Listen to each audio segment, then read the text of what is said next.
Kenichi is your average Japanese salaryman, and one day, while overworking himself as usual, he collapses to the floor. Normally this would be where he gets sent to another world, but in Kenichi's case, he just survives and sues his company so he can retire on a farm. Life has been going pretty well for him, but all of a sudden, while he's making lunch for himself, he vanishes and appears in the middle of a forest. He tries looking around to figure out where he is, but all he finds is the skeleton of a fallen knight and a bunch of unfamiliar plants. He has watched a lot of anime in his lifetime, so he knows this is probably an isekai adventure. To confirm it, he yells out status window to see if something happens. To his surprise, his status screen does indeed appear, so he is definitely stuck in another world, and honestly he's fine with that. He checks out his status, but he's a bit confused since he can't see any HP bar on the screen. However, he does have his Amazon account, so he can still make as many impulsive purchases as he wants. He also has access to an item box, so he picks up a handful of weeds to test out what the item box can do. He puts the weeds in his item box and figures out that he can separate and retrieve the individual components from the items he puts in it. He also decides to test out the store, so he takes a look at it, but unfortunately he still needs money to buy things. There's a prompt that says he's allowed to trade items in his item box for money, but right now all he's got is a couple of weeds and those aren't worth much. He has literally nothing valuable to trade for money, so at this rate he's probably going to starve. But just then he notices the shiny equipment on the dead knight, and since he's dead anyway, it's not like he needs it anymore. And the first thing Kenichi does is buy some daily necessities and some bread from the store. Afterwards, he buries the knight's skeleton to pay his respects and leaves the area on the new bicycle he bought. He's searching for some kind of settlement so he can talk to some people and earn some money, but he has no idea where he is. For now, he decides to just set up camp for the night, since he's not going to find anything today. However, if he doesn't find a city, he plans to resell some of the things he buys from the store to gain a massive profit. If he does that, he should be able to survive and thrive in this world. But there's just one problem. Until now, Kenichi hadn't considered that it would be dangerous out in the middle of the woods. Once night falls, he gets surrounded by a pack of wolves and they don't look like they are friendly.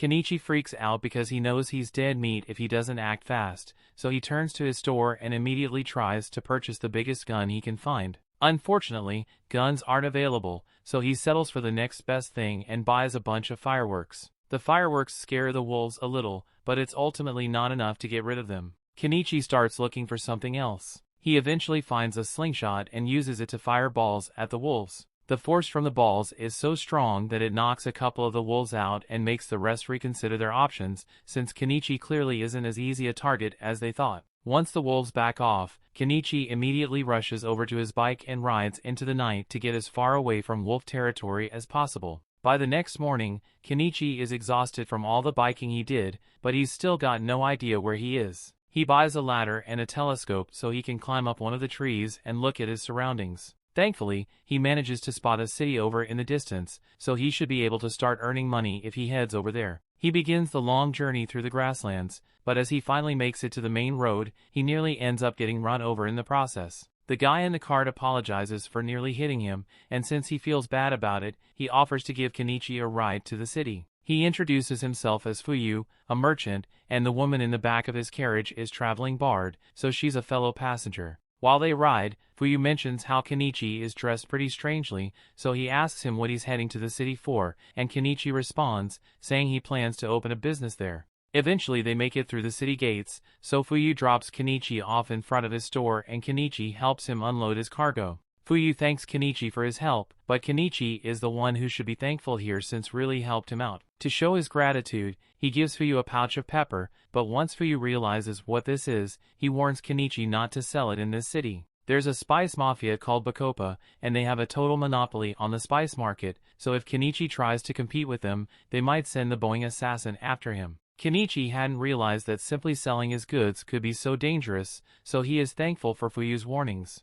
Fuyu normally wouldn't want to risk drawing the attention of Bacopa, but since it's a private deal between him and Kenichi, he decides to buy the pepper. Kenichi tries to tell him he doesn't have to pay for it, but Fuyu insists since a merchant never accepts anything for free, because that would mean he owes Kenichi a favor. Kenichi can understand that, so he accepts Fuyu's payment, but even though he was giving Fuyu a discount, he still got a lot more than he was expecting. He only paid 1,000 yen for that pepper, but Fuyu paid him the equivalent of 100,000 yen for it. Kenichi walks around town for a bit, and he eventually finds a local inn and restaurant, so he heads in and is greeted by the hostess Azalea. He tells her he is here for lodging, and she would be happy to help with that, so she shows him to the front desk. The price for one room is 1 copper coin, and payment has to be made up front, so Kenichi gives her the money. Now all she needs Kenichi to do is write his name in the contract, but Kenichi suddenly realizes that he doesn't know how to write in this country's language. Azalea notices Kenichi's strange clothing, so she asks if he's some kind of foreign ambassador,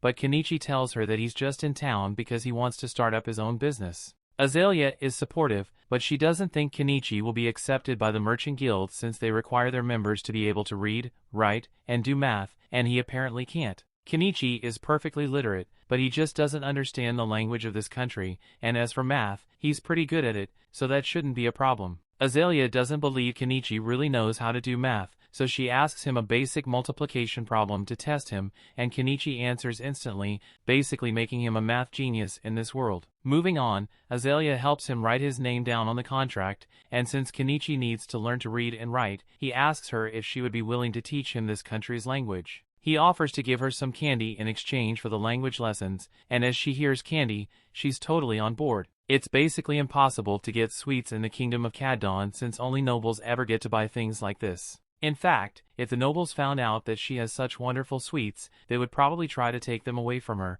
but she refuses to let that happen. After Azalea calms down from her sugar rush, she begins teaching Kenichi about this world's language, and it's pretty easy for him to understand since it's similar to the katakana of Japanese. The numbers also follow the same decimal system, so it's not long before Kenichi is able to read and write perfectly. Azalea is amazed that he was able to learn the language in just a few hours. And if he can do that, then he's definitely smart enough to make a good name for himself as a merchant. So she's starting to consider him as a good marriage partner. Kenichi thinks Azalea is joking since he is old enough to be her father, so he doesn't take her statement seriously. He finishes the portraits he had been drawing of her, and when Azalea sees it, she is overjoyed because it looks exactly like her and normally only nobles get to have their portrait taken. Kenichi has given her delicious candy and drawn a portrait for her, so she can't let him go without giving him something in return, which is why she jumps on top of him, and that night Kenichi makes a clap.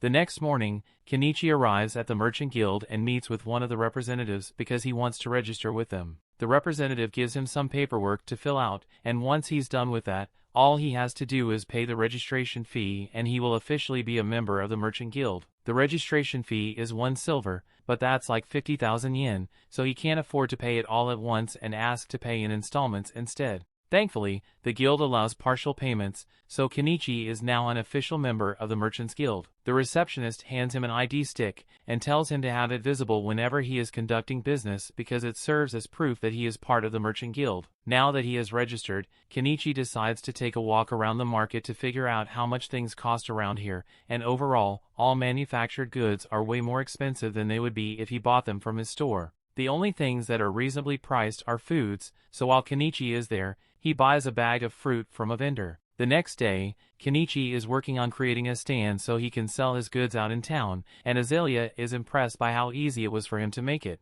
While Kenichi is putting on a couple of flyers, Azalea notices that he's using clothespins, and she's really interested in these since their design is really cool. The clothespins that exist in this world are made of wood and a rubber band, but they break so easily that they are practically useless. She asks Kenichi if he's selling these as well, but Kenichi hadn't even considered the fact that something as simple as cloth spins could be so valuable. Later that day, Kenichi heads out into the market for his first day as a merchant and finds a good spot next to an old lady. He asks her if she's fine with him setting up his stall here, and she has no problem with it, so Kenichi pulls his stall out of his item box. Anama is impressed by Kenichi's selection of goods, so she looks around for a bit and spots the clothespin he is selling. She really likes them, so she offers to buy a couple. And Kenichi is surprised since he didn't think she would want to support her competition. Anama points out that there's no rule saying she can't buy from him, and besides, she doesn't plan on having some sort of rivalry with him anyway. As the day goes on, Kenichi's stall begins attracting customers, so his goods are being sold fast. Specifically, the clothespins have become quite popular for their reliability, so Kenichi could probably make a living off selling those alone. However, he knows other people will eventually create similar clothespins, so he can't rely on them forever. Just then, a man comes over to Kenichi's stall, and from the fact that he has a sword on his hip and really nice clothes, Kenichi can tell that the guy must be a noble. The man says he wants to have a look at Kenichi's knife, so Kenichi lets him test it out. After the man is satisfied with the sharpness tests, he asks for the price. Kenichi tells him the knife costs 2 silver, and that's pretty expensive, but the man can understand why since this knife is excellently made. He would love to buy it, but he needs a blade that's slightly longer, so Kenichi checks his shop to see if there's anything bigger available, and eventually he manages to find a katana. The man absolutely loves the katana, but Kenichi tells him the price is 1 gold coin, and that's really expensive, so the man isn't sure if he should buy it or not.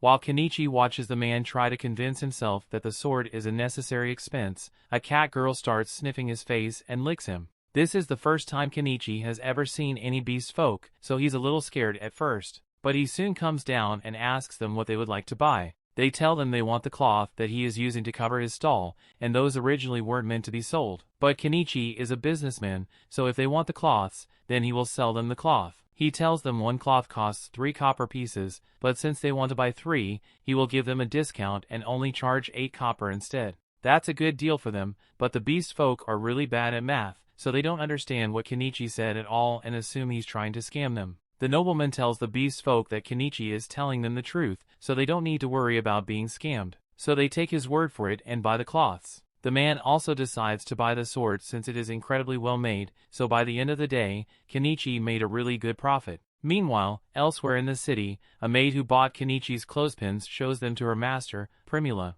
Margaret asks Primula if they can use these in the mansion since they would make her work a lot easier, and Primula thinks that's a good idea, so she tells Margaret to go buy some more tomorrow. Better yet, she wants to sell these cloak spins at her own company, since this is a gold mine of opportunity, so she runs off to ask her father for permission. That evening, Kenichi is taking a bath by the well, and he really wishes he could have a warm bath, but those haven't been invented yet, so he's going to have to make one himself. He looks through the store to see if there's anything he could use to make the hot bath, and he happens to find a barrel for sale, so he intends to fill it with water and put it over a fire so he can experience a hot bath again. And if his idea works out, then he might be able to make some profit from it. That aside, Kenichi has been benefiting a lot from his online store screen, but he has no idea how it actually works, or how the packages even get to him in the first place. To be honest, it's way too good to be true, so Kenichi worries it might steal his soul as compensation at some point, but for now there's no use worrying about it, so he decides to go to sleep. Meanwhile, out in the forest, there's a little girl named Anemone, and she's currently on the run. The story continues. We see next day, as Kenichi is setting up his store, he decides to update his inventory a little, so he puts some jewelry up for sale. These aren't valuable gems by any means, but they look pretty, so he should be able to make a decent profit off them. Just then, the maid from yesterday, Margaret, shows up and says she is here to buy some more clothes pins from Kenichi. He asks her how many she wants to buy, and he's surprised to hear that she wants 100, but she has the money for it, so he finalizes the sale. While he is packing up the pins for her, Margaret notices some of the jewels he set out and asks if they are made of real diamonds. Kenichi tells her the jewels are all made from polished glass, but even so, they look really nice, so Margaret asks him to set one aside, so she can come back and buy it later. Business goes on as usual for the rest of the day, but just as Kenichi is about to close up shop for the day, the beast folk from yesterday come back to his shop. They look pretty serious, so Kenichi is worried that they might be here to beat him up. But then Miley gets up close to his face, and tells the others that she definitely smells spices coming from him. The other beast folk begin celebrating and ask Kenichi to sell him some of his spices, but he is hesitant to do so after what he heard about the Spice Syndicate. He has no idea how they operate, or what they'll do to him if they find out that he's selling spices, so he doesn't want to risk it. The beast folk keep begging him to make an exception, but the people in the area tell them that they can't expect a new guy like Kenichi to risk his business for their sake, and the beast folk seem to get the message. Kenichi can't sell them any spices, but it technically won't be breaking any rules if he just shares a meal with them, so he invites the group to come eat with him. But it's going to have to be out in the woods, so he doesn't attract any negative attention. The beast folk are really happy to hear this, so later that night they all meet Kenichi and Anama on the outskirts of town so they can begin cooking. Kenichi is about to begin cooking and Anama asks if she can help, so he tells her to cut some of the veggies for him. However, when Anama takes a look at the veggies, she can't believe how vibrant and juicy they look. Kenichi explains that he got these from a foreign country, and he can guarantee that these taste really good. While Kenichi and Anama are working on the veggies, Miley and the other beast folk are busy in the river trying to catch some fish, and soon enough they manage to get a decent amount. Now that all the ingredients are ready, Kenichi begins prepping the fish with the spices and throws everything in a pot to cook for a while, eventually resulting in a meal that the beast folk absolutely love. They'd never tasted anything like this before, so they are really thankful for the meal, but all this good food is making them crave alcohol really bad. Anama tells them to show some restraint since alcohol is really expensive, but Kenichi sees no harm in giving them a little to drink, so he pulls out a bottle of cheap booze and pours them a couple of glasses. But in exchange, he wants them to swear that they'll never tell a soul about the meal he made for them. Anama warns Kenichi that he's being a little too generous, but he doesn't see anything wrong with letting the beast folk enjoy themselves, especially since they seem to be good people. That night, they drink together, bathe together, and eventually fall asleep under the stars, and Miley seems to really like Kenichi now. The next morning, Kenichi returns to the inn, and Azalea is a bit upset, since he was out all night. Kenichi tries to explain that he was just hanging out with a couple of beast folk outside town, but judging from the cat lady fur on his jacket, she thinks Kenichi did a lot more than just hang out, and she's mad he chose to do it with a cat lady instead of her. Later that day, Kenichi is setting up his shop for another day of business, but as he is doing so, Margaret shows up with Primula to visit Kenichi's shop. Kenichi is distracted by Primula's beauty at first, but then he notices Margaret standing behind her, and realizes they must be here to buy that necklace Margaret asked about yesterday. He brings it out, and Margaret pays for it before giving it to Primula so she can inspect it. And with how well it is made, she's having a hard time believing that it's not made of real diamonds. She asks him if he has any more of these in stock, so Kenichi buys a bunch more from his store and brings them out to show her. Primula is incredibly impressed by the quality of Kenichi's products, as well as the fact that he has an item box, so she has a request to make of him. She tells him that she is the daughter of the owner of the Mallow Trading Company, and if Kenichi is willing to accompany her, she would like to introduce him to her father. Kenichi likes the idea of meeting with the owner of a major trading company, but he is hesitant to meet any big shots, since it might spell trouble for him. However, Anama tells him that Primula's father is well known around town, and everyone says he's a man of good character, so Kenichi doesn't have to worry about getting into trouble with him. Since that's the case, Kenichi agrees to go with Primula, so she invites him to join her in her carriage so they can go meet her father. Along the way, Primula shows him some cloth spin replicas she had made, and although the wood shape was easy enough to copy, the metal clamp was too complex for her craftsman to make. Kenichi can understand why they weren't able to figure it out, because even he doesn't know how the springs are made, but he doesn't know that it's a complicated process. They eventually arrive at Primula's home and Kenichi is amazed by how huge it is, but compared to the houses nobles around here have, Primula says this is actually pretty small. They head inside, and Kenichi is introduced to Primula's father,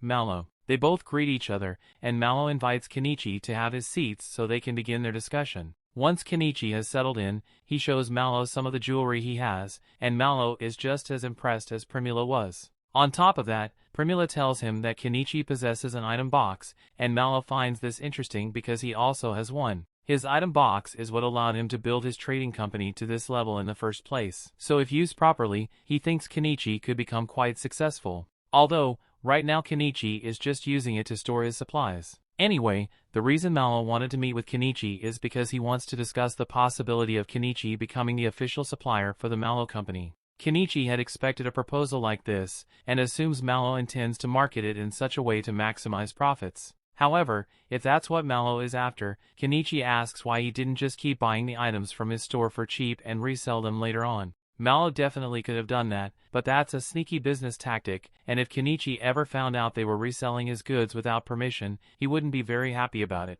Also, having a direct conversation with Kenichi like this gives Mallow an edge over his competitors who would eventually approach him as well. With that being said, Mallows would like to begin their partnership negotiations and offers to pay Kenichi 50% of the retail price for his goods. Kenichi could have for a better deal, but he's honestly okay with this since he's already making a ridiculous amount of profit from his online store, so he accepts Mallow's offer and the two shake hands on it. He officially signs the supply contract, and the first few items he supplies Mallow with earn him over 1,000,000 yen worth of coins. However, when Primula sees all the beautiful jewels Kenichi has in stock, she falls in love with them and asks her father if she can just buy these ones from Kenichi for herself. Malo sees no problem with that, so Primula offers to pay him 10 gold coins for them, which is equivalent to 2 million yen. So for the first time since he got here, Kenichi has an 8-figure bank balance. Since he's doing so well for himself, he decides to finally begin setting things up for his quiet life and buys a home from his store. The next day,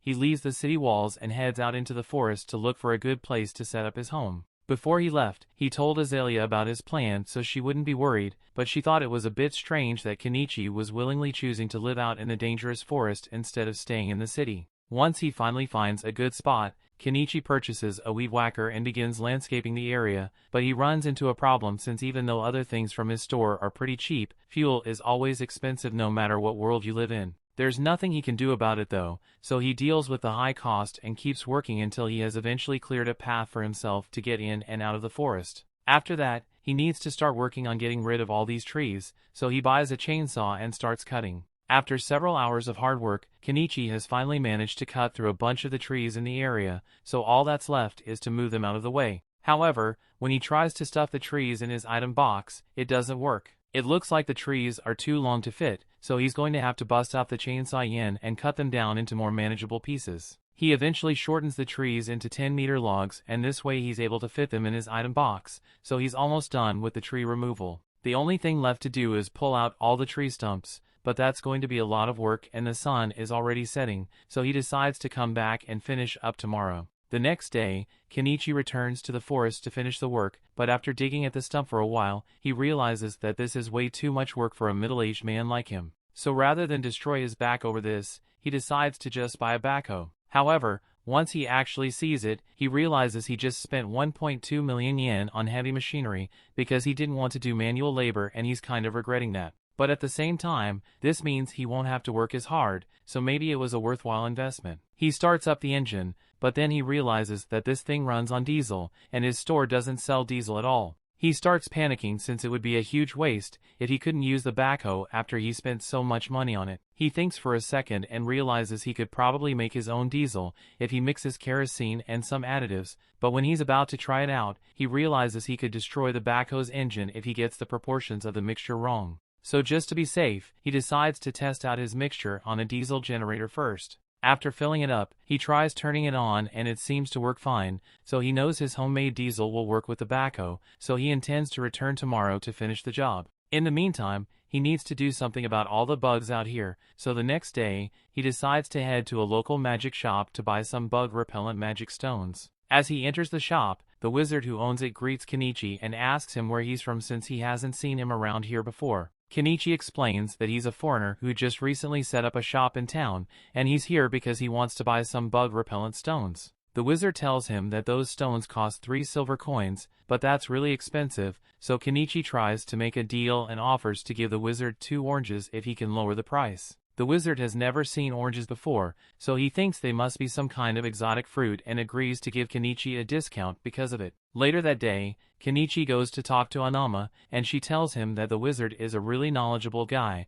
so he's a good person to have as a friend. Pretty much the exact opposite of the wanted criminal Shaga, whose wanted posters have been hung up all across town. He's the leader of a notorious bandit group, so the reward for his capture is pretty big. In fact, that night Shaga organizes a raid on a carriage full of slaves that were being transported, and who knows what he plans to do with him. The next day, Kenichi heads back into the forest so he can finally use his backhoe, and he no longer regrets his purchase because not only is it making his work a lot easier, but it's also really fun. Now, nothing can stop him from fulfilling his dream of living a quiet life in the woods. But after spending so much money on the backhoe, he's dangerously close to being broke, so he's going to have to put a hold on any further construction progress.